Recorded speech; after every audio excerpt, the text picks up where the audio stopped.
Good evening, and welcome to another special edition of 60 Minutes. I'm your host, Ed Bradley. In this continuing series of humanitarian heroes, we honor the great Nelson Mandela. This international icon of peace and racial oneness stands amidst the towering figures of Mahatma Gandhi and Dr. Martin Luther King Jr. Mandela's life's dedication to the dismantling of apartheid was a call to arms for peace, justice, and racial harmony that reached every corner of the globe of human existence. Mr. Mandela was born in 1918 in a thatched hut in Muvio, Transkei, South Africa. He was born of the Madiba clan into the Thimbu tribe. And at birth, Mandela was groomed to be the future counselor for the chief. He went on to study at the University of South Africa, where he became a highly successful and respected lawyer. And in 1953, Mandela and his associate, Mr. Oliver Tambo, established the first and only all-African law firm in South Africa. The goal, their sole focus, was political and social change through activism against the crimes of apartheid against humanity. Now, apartheid was the Afrikaner's term meaning apartness, separation, racial segregation. A developing doctrine is going as far back as the 1700s by the Dutch, who were conquered by the British. And the atrocities of apartheid were fueled by the greed for wealth through the exploitation of South Africa's natural resources. You see, 50% of the world's gold and diamonds have come out of South Africa. Fear also fueled the crimes of apartheid. In the 1940s, it was an estimated 1 million whites, Afrikaners, were attempting to control 11 million Africans. And the results was complete and absolute racial oppression.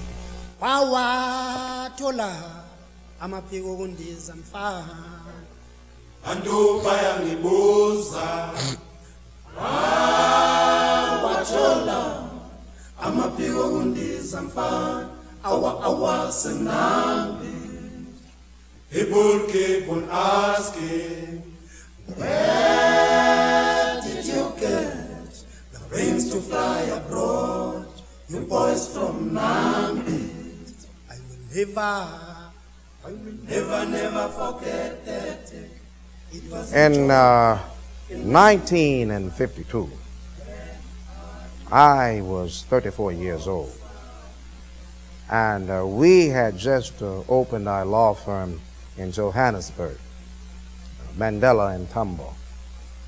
And every morning, when we would get to work, there would be a line of people wanting to get into the office, just like a doctor's office. And it was a wonderful thing to see the faces on the people, knowing that there was someone there to help them. And it was a time in my life that I was truly happy and proud of the profession that I had chosen. In South Africa, under apartheid, it was against the law for an African to walk through a whites-only door or to walk on a whites-only beach. It was a crime to drink from a whites-only water fountain. And it was a crime to ride on a whites-only bus. It was a crime to be out past 11 o'clock. And it was a crime not to have your passbook and not to have the right signature on your passbook was a crime. It was a crime to live in the wrong part of the town. And it was a crime not to have a place to live at all. It was a crime to be employed at the wrong place, and it was a crime not to be employed at all. So I started working with the ANC which was the African National Congress, which was the oldest organization fighting for racial equality for Africans, founded in 1912. And I will never forget watching on the television the Prime Minister of South Africa, who was also the architect of apartheid, Hendrik Verwoerd, him say over the television and the radio airways,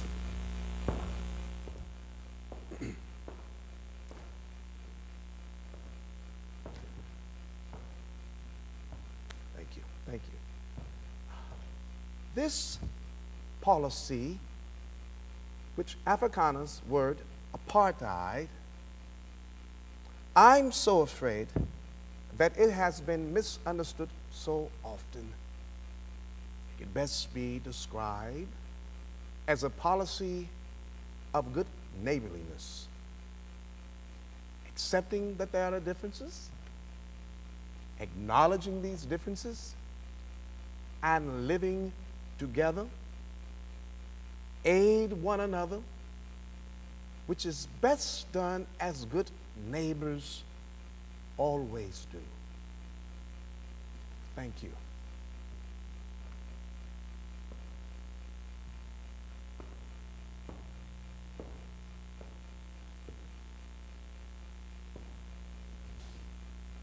But in reality, apartheid was totally different.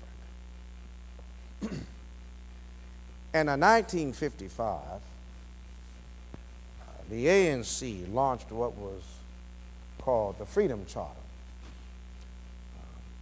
Now, this Freedom Charter was a great beacon in the struggle for equality for the Africans. And I was also very much instrumental in its development for it. It was a lot like the Americans' Declaration of Independence. It called for a free and non-racial South Africa. And it requested that all the people that worked the land would share in the ownership of the land. And it requested that the people would share in the profit of the wealth. That very next year, 1956, 156 members of the developing party, the Freedom Charter of the ANC, was arrested, including myself. And this was a very, very serious crime. For we were arrested for treason. The government was stating that we were attempting to overthrow the government with the Freedom Charter. Now, this trial went on for 4.5 long, tedious years, which we were acquitted of. Well, in the meantime, while the ANC was tied up with this treason trial, the government of South Africa released what was called the passbook system. Now, this passbook system was the representation of what apartheid was. Once you turned 16 years old, you would have to have a passbook. And if you did not have this passbook, you would be arrested. Because we were not citizens in our own land, we were illegal aliens in our own country. Now, this passbook system went as far back as the 1700s of the white slave owners as an attempt to control their male slaves. Now, inside of this passbook, it would be a Polaroid photograph of yourself. It would be whichever township you lived in. It would be any travel documents would be included into this passbook. Any tribal affiliates that you had would be in the passbook. Any criminal activities, that would be included in there also. Along with your employer and where you work. And along with that, every month, you would have to have a signature from your employer. And if any of this was not correct, if you did not have the signature then you would go to prison, be arrested. Many people have gone to prison because of their passbooks and never ever to be seen again.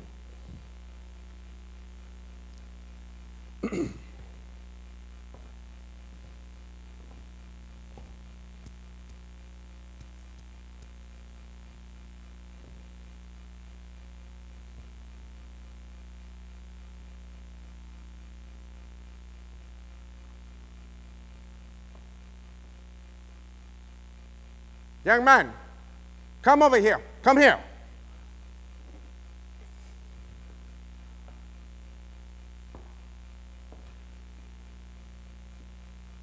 Well, what are you doing out here this time of night? Why are you out here, huh?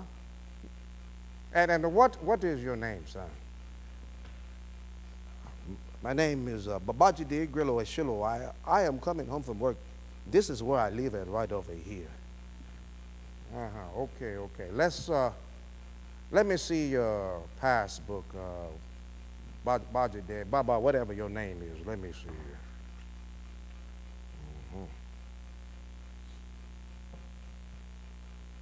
Okay.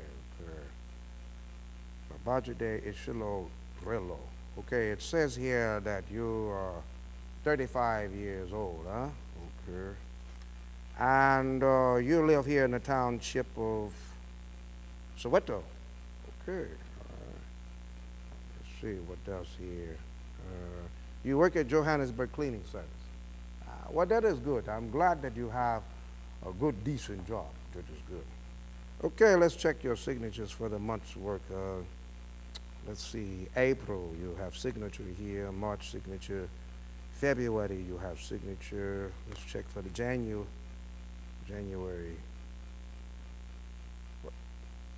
Why is it that you don't have a signature here for the month of January? What is going on right here, huh? I don't know, officer. I work that month. I work every month. That is my family right there. I'm almost home, sir. If you could just let me go on to my house to be with my family, everything would be okay. No. This is not good, and you don't have a real excuse why you don't have a signature for the month of January. I'm afraid you're going to have to go downtown, and we're going to have to ask you some questions. Bring the paddy wagon over here. Put your hands behind your back, young fellow. Put your hands behind your back. Don't you understand? Put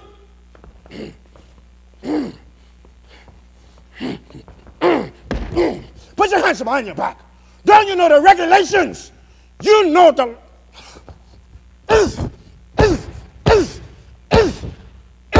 Stop struggling.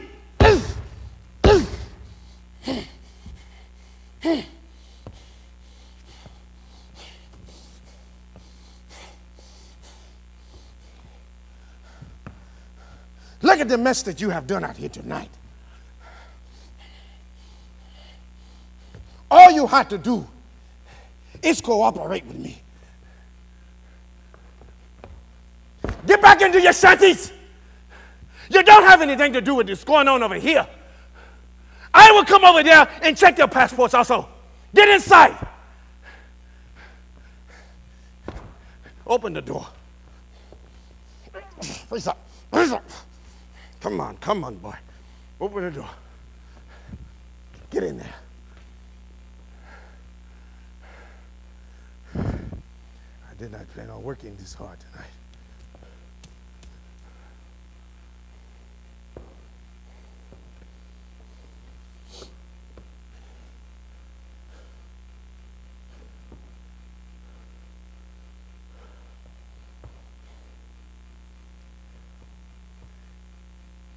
If you had a visitor to come to your house, you would have to go to the local authorities or the local precinct, and you would have to tell the police that you were having a visitor to come over that day. And they would decide on how long your visitor could stay with you and when he would have to go back.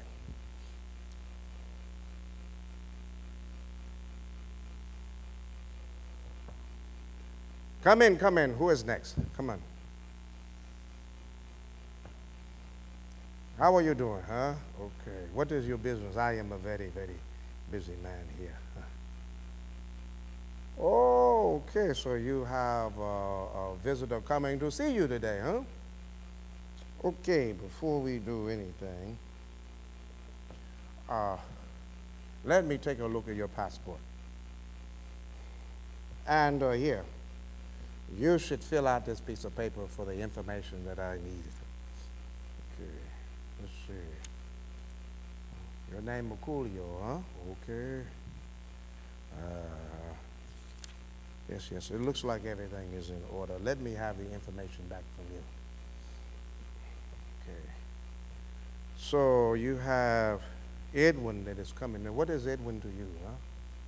Oh, okay. He's your nephew, huh? Good.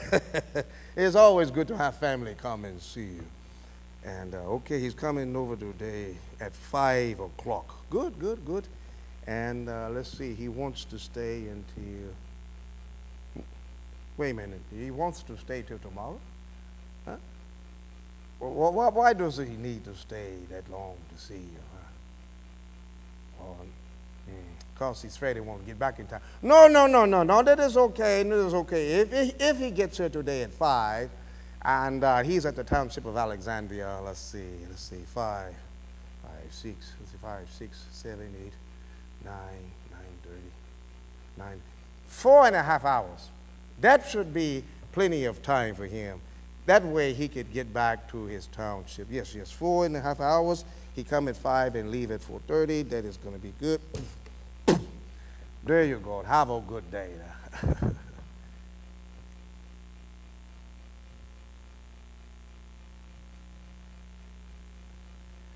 I tell you what I did with my passbook.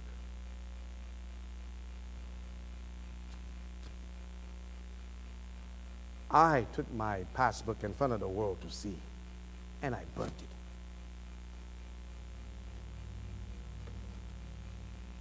On March the 21st, 1960, in the township of Sharpeville,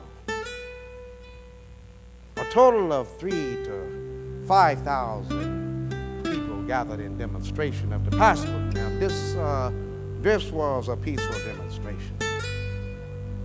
They came without their passbooks and protested. Now, there were children out there, and women pushing their baby carriages, men. Nobody there for start no trouble. Flying overhead. South African saber jets. Then lined up as far as the eye could see was a South African regime. They pulled their guns out. And they opened fire on this cloud of people.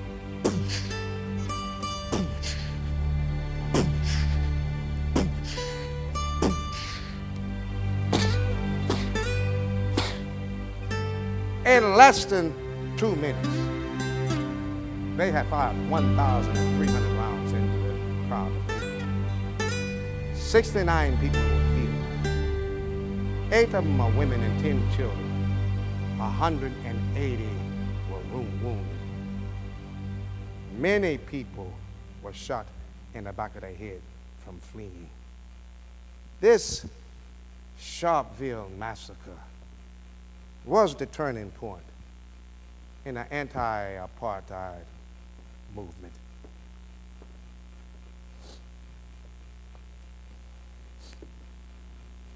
In 1962, after being in hiding, Nelson Mandela was captured and charged with high treason.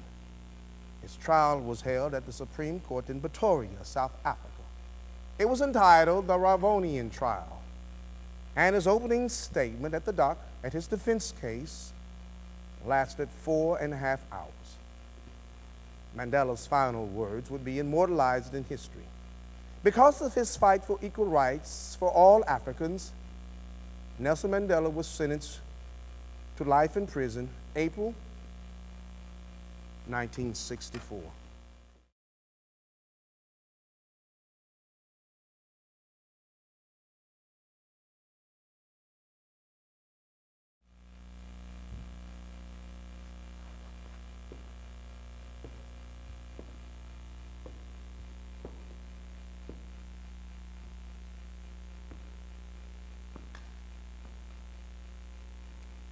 In my lifetime, I have dedicated my life to the struggle of African people. I have fought against white domination, and I have fought against black domination. It is an idea that I have cherished, of a non-racial society in which all persons could live together in peace and harmony. It is an idea for which I have hoped in my lifetime to achieve.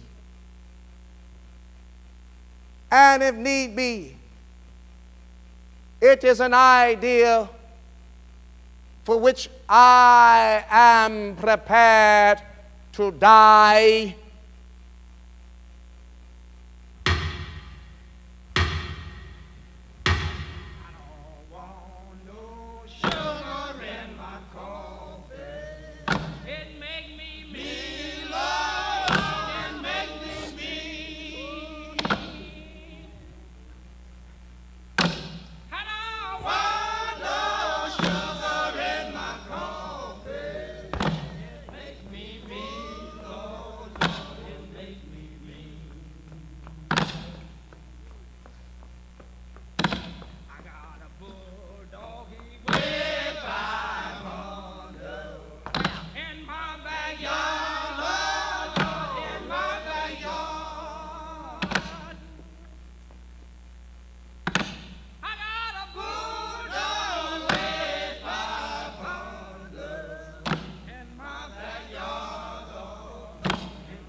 About my family.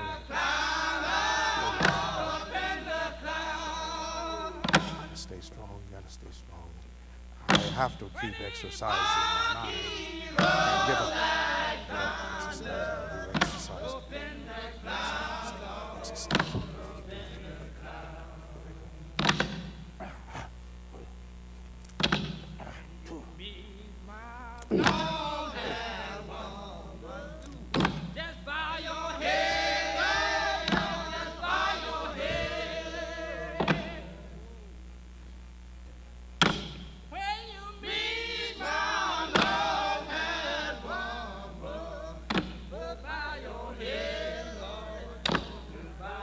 I was now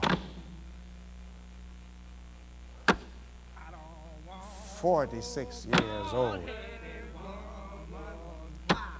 sentenced to life in prison. And this apartheid philosophy went even into the prison system. When we got to Robben Island, all of the political prisoners, we were forced to strip down naked. And all of the Indian prisoners, which were called colored people, were given long trousers. All of the African prisoners were given short trousers to remind us that we were boys. My prison cell was 8 feet by 7 feet. And right over here was a window that was 1 foot by 1 foot with bars on it that you could see out into the ocean. And right over here was a metal bucket. Now, this bucket was used for sanitary purposes and so forth. And here was a mat that was about this thick that I slept on the concrete floor on. Now, I believe that your treatment in the prison by the guards depend upon your demeanor when you first got there. And this is a battle that had to be fought on the first day and had to be won. 2 guards were coming down the passageway and very aggressive. And they spoke to one of the political prisoners who was a very soft-spoken individual, very quiet. And they said to him, they said, why is your hair so long? Why is your hair so long? Your hair is long like this boy's. Don't you know the regulations? Talking about me, this boy. And when they said that to him, he didn't really know how to respond. So I said, wait just a moment. And when I said that, the guard rushed at me with his club up. And I said, you dare touch me. You dare touch me. And I will take you to the highest court in the land. And when I am through with you, you will be as poor as a church mouse. And he stopped in his tracks, not knowing what to say. The question was presented by some of the officials. Why must we treat these people so cruelly? Their only crime has been that they want the equality for their own people. And the other person says, no. We must treat them harshly. Because when they get out, they will know that the white man is the boss. And the other one said, no. History shows that sooner or later these people will become in power. And when they become in power, how will they treat us? Every day. We worked in what was called the lime quarry. And this was very difficult work. We were using picks and hammers and pitchforks. And of course, we were not accustomed to such difficult work. They would take us out to the rock quarry. And this would be a quarry, and the side of the mountain was almost like totally white rock, as far around as you could see. And we would be on certain ledges, all of us, on top of this quarry here on platforms, and we would be chipping away the rock. Every 30 minutes, the guards would take a count on us. And if anyone was missing, then they would send the dogs out for us. Once we worked on this platform, then they would drop it down to the next level. Once we have out of these rocks, then we would take them sometime to the prison yard, and then we would have to break them down there.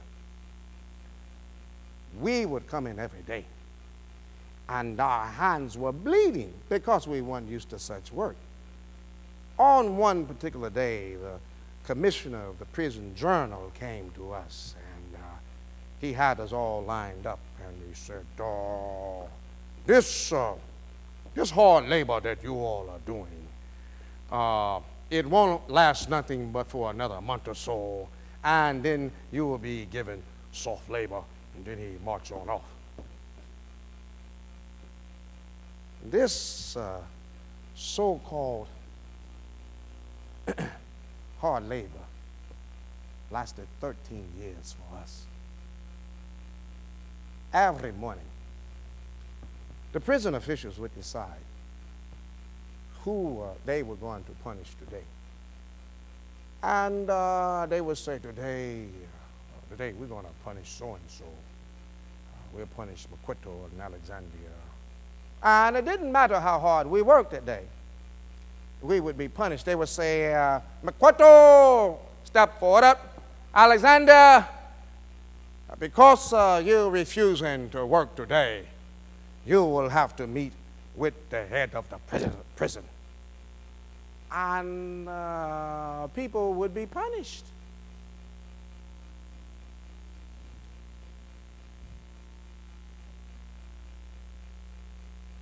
But the real way to punish a person is to take their family away from them. Excuse me. That is how you truly punish a person. When a man cannot take care of his wife and children, we were allowed to have one visitor every 6 months. And that visitor was allowed to stay for only 30 minutes. And when he came to see me, we were not allowed to be in the same room. There would be a thick glass with holes in it between us, and we would have to talk very loudly to communicate. And I could tell that my beloved Winnie was having a very, very difficult time. She would have to catch an airplane over to Robben Island, and she would always have to find somebody to take care of the children and then fly back. We would always talk about the family, you know, how his mother and the children. And while we were talking to God, was always staring at me. And if I said anything that he did not understand, then I would have to spend valuable time explaining it to him.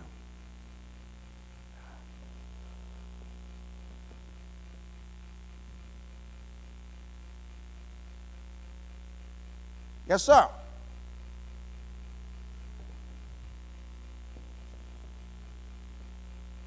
Sir, I have a visitor?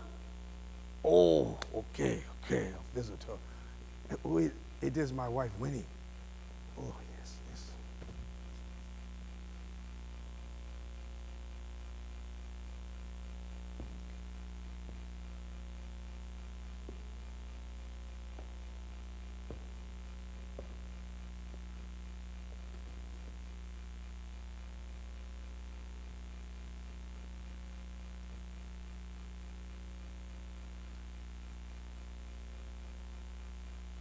How are you doing?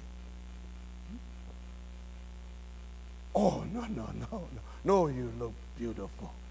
You look so beautiful to me.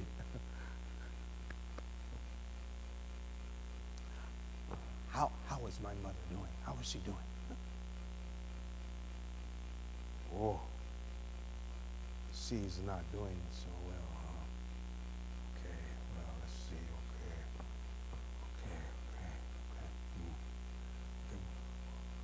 okay.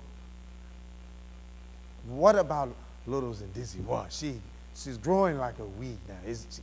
Sir? No, I am asking about my daughters and Dizzy. No, that is all I'm asking about.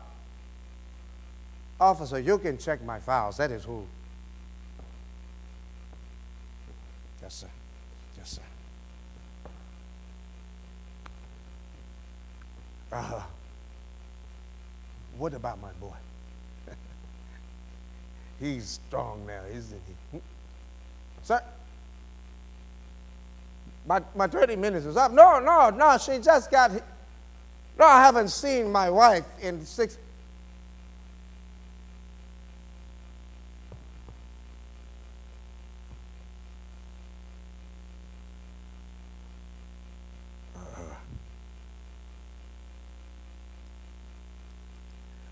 Oh, look here.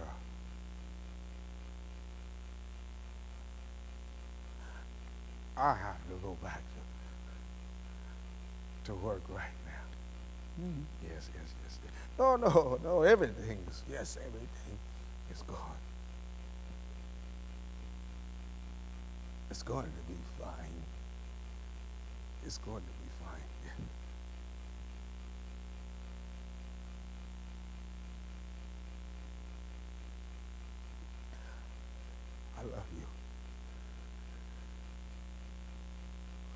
You go ahead and leave now. I got to go to work. No, you go first.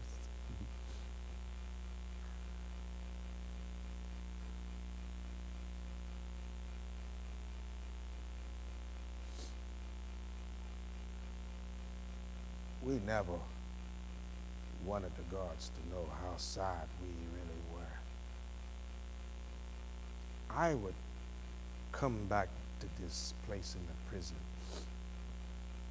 almost every day and sit here and visualize my Winnie out there, trying to capture the warmth of when she was there.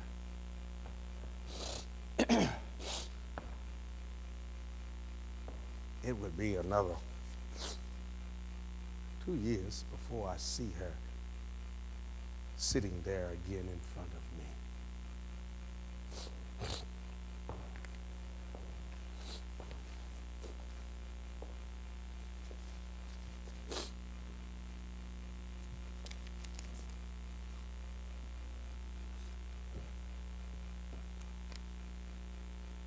My darling Winnie, your visit last month, such a surprise. Maybe that is why I enjoyed it so much. The very sight of you burns in my heart 1,000 candles. As I write this letter to you, your beautiful picture sits behind me on the shelf. And every morning, I caress it and I dust it as if I am touching you.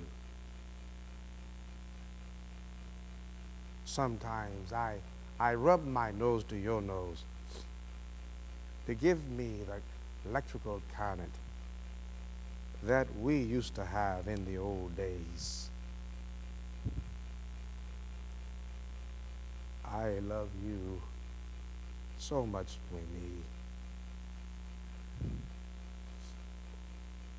January 31st, 1965, Nelson Mandela.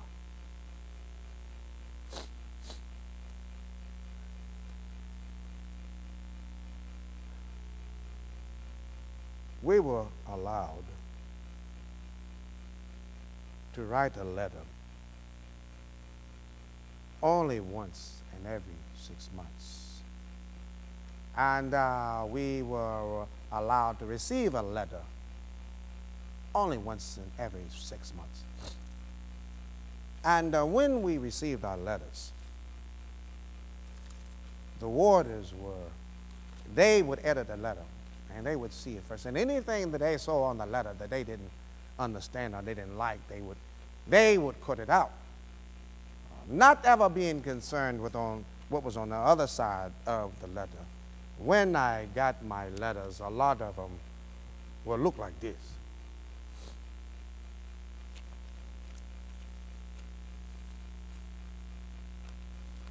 One of the saddest moments in my prison life, when I received a telegram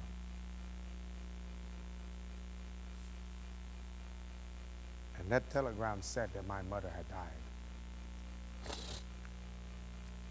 I requested to go to the funeral and to be with my family, but I was met with very, very strong opposition, request denied. That was in 1968. That very, very next year, my firstborn, my oldest son, died in a car accident.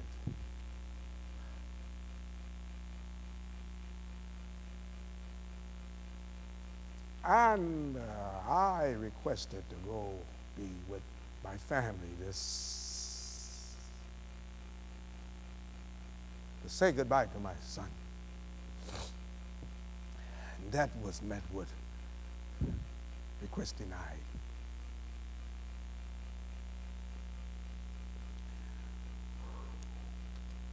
Walter Sisulu, who was a a political prisoner serving life to a very close friend of mine. He came by my cell and he said, "Mandela, what is wrong with you today?"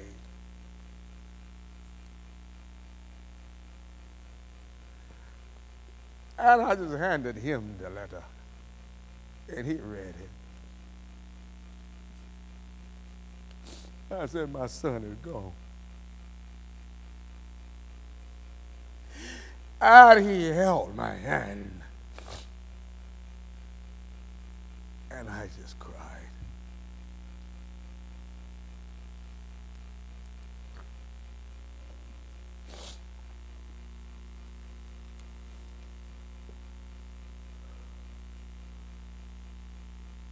Almost every night, I would have a dream as if I was walking from down to the city into Soweto. When I get to my house, I see that the door is open.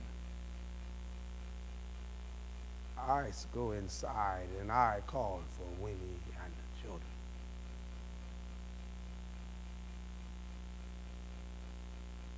But no one is ever there.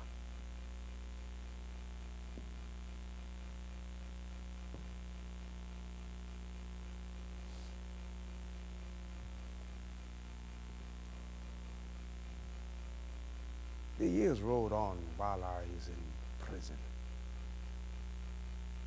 After 22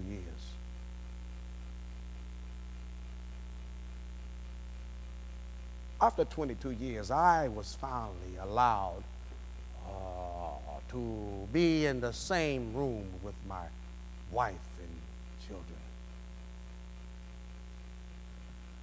I was able to actually touch them.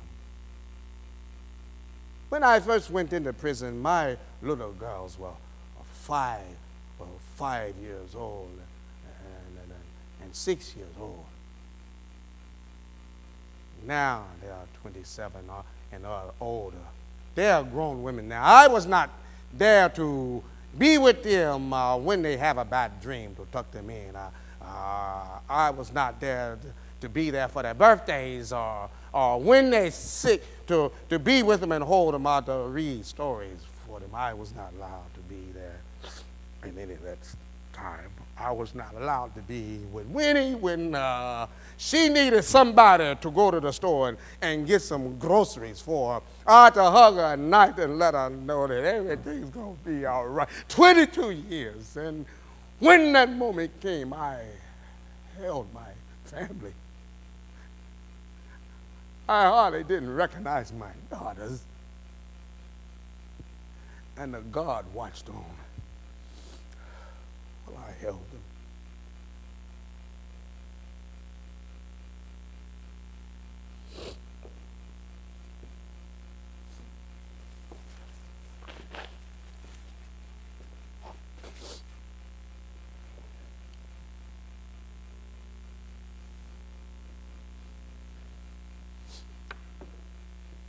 In the meantime, on the outside walls of the prison, the anti-apartheid struggle gains momentum. Following the Sharpeville massacre, the world media begins to pay attention. And in London, England, Dr. Martin Luther King Jr., enduring influence to Nelson Mandela, speaks on behalf of the struggle for freedom in South Africa and calls for world sanctions.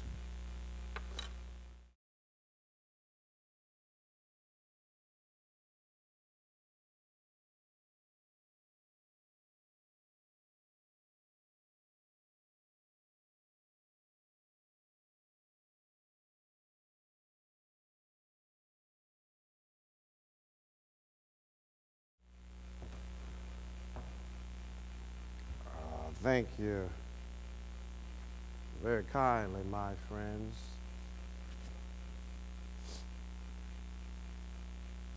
I am delighted to be here In my travels to Norway, it is a pleasure to stop by here in London, England. I see here that we have some of our brothers and sisters from South Africa. Some of you who have been in the much dangerous struggle for freedom. We in the United States feel a great connection to those of you in South Africa that are in the much more dangerous struggle for freedom. And we understand that for over a half a century,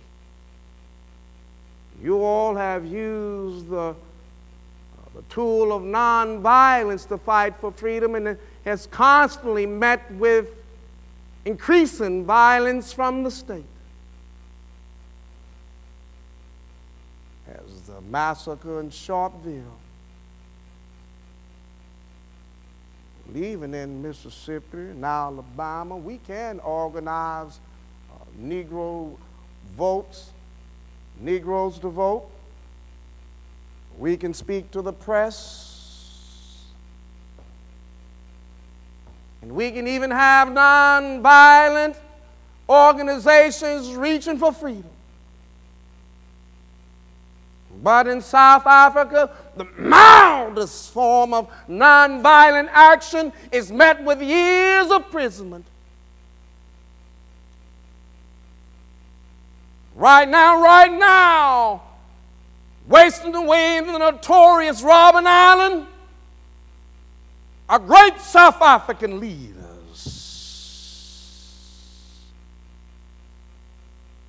Great leaders such as Walter Sisulu, Nelson Mandela sit wasting away. Some political prisoners are being tortured. Some are driven to suicide, and some are even executed.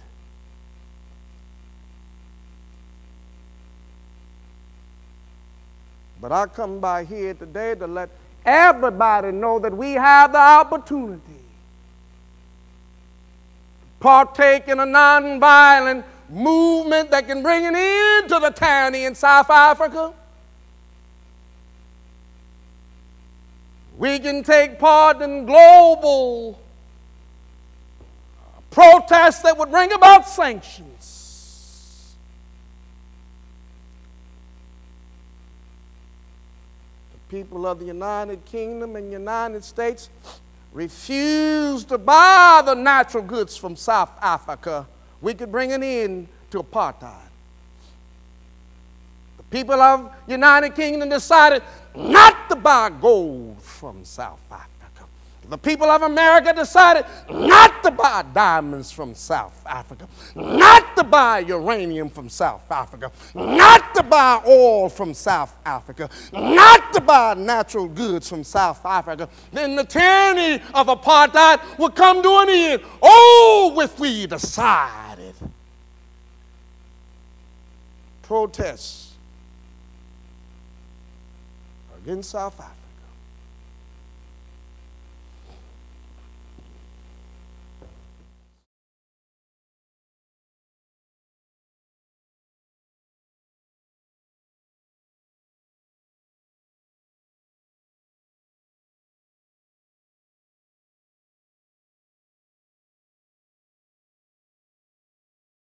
Finally, the cry to free Nelson Mandela was reached in every corner of the globe. South Africa's racial oppression was played out on the world television, and sanctions took effect. Sanctions included a ban on South African airlines landing in America and in the U.S., an embargo on the importation of uranium and coal. Combined world sanctions in 1989 cost South Africa an estimated $40 billion. Prime Minister F.W. de Klerk was forced to release Nelson Mandela, and on Sunday, February 11th, 1990, after serving 27 years in prison, Mr. Mandela was released from prison and walked out a free man. At 4 years later, in 1994, he was inaugurated as South Africa's first democratically elected African president.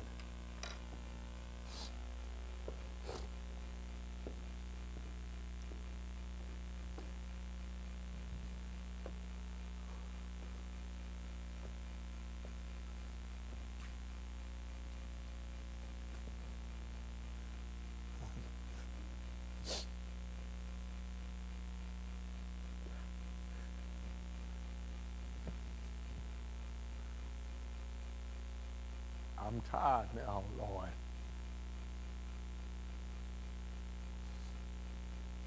I like to ask you, Lord, will you take care of Winnie, I love her, and my children, take care of them, give them peace. Nelson Mandela, step forward. Yes, sir. You are free. Come on. What?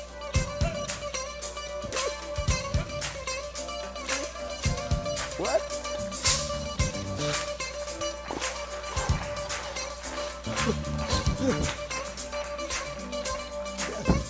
Bring back Nelson Mandela. Bring him back home to Soweto.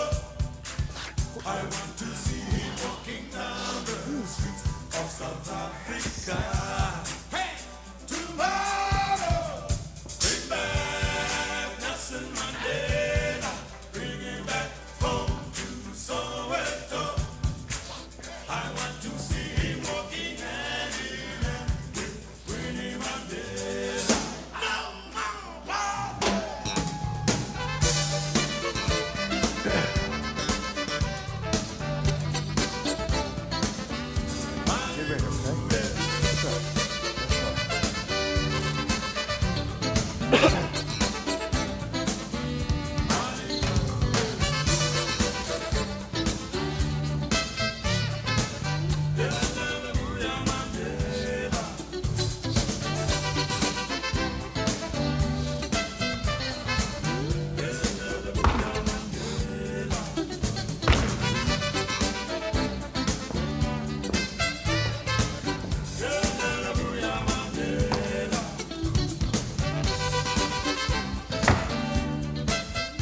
Introducing the President of South Africa, President Nelson Mandela.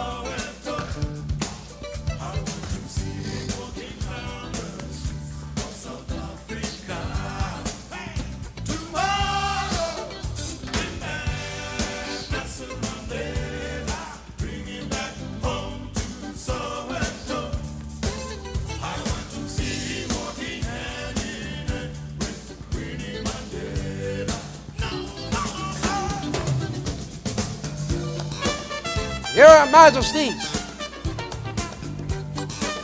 Your Royal Highness, comrades and friends, today, all of us do, by our presence here, confer glory and hope and newborn liberty out of an experience of an extraordinary human disaster that has lasted far too long, must be born a society where all humanity can be proud. We are all moved with a sense of joy and exhilaration as the grass turns green and the flowers bloom. The physical and spiritual oneness that we have all shared. We have all shared the pain. Explains that as we watched our country tear itself apart in terrible conflict, as we watched our country become isolated and outlawed by the peoples of the world today, precisely because of it being a universal base for the promiscuous ideology and the practice of racism and racial oppression. Time for the healing of the wounds to begin. Time to bridge the chasms that has divided us has come. The time to build is upon us. We have finally achieved our political emancipation, and we pledge to liberate our people from the continuing bondage of poverty, deprivation, suffering, gender, and other forms of discrimination. We enter into a covenant that all people will be able to walk in South Africa, black and white, without any fear in their hearts of the inalienable rights and the dignity that they are assured of. A rainbow nation at peace with itself. We dedicate this day to all of the heroes that have sacrificed their lives so that we may be free. Your dreams have become reality. Freedom is your reward. We all know it all too well that the road for freedom is a long one. We all know it that none of us working alone can achieve success. So we must unite together as a united people for national reconciliation. Let there be justice for all. Let there be peace for all. Let there be bread, work, and water, and food for all. And never, and never again shall this beautiful land experience the oppression of one race over the other and be considered scum of the world. Sun shall never set on such a glorious human achievement. Let freedom reign. God bless Africa. For many, many years, we waited for you.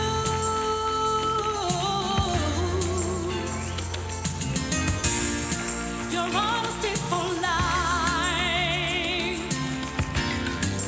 taught equality. Yeah.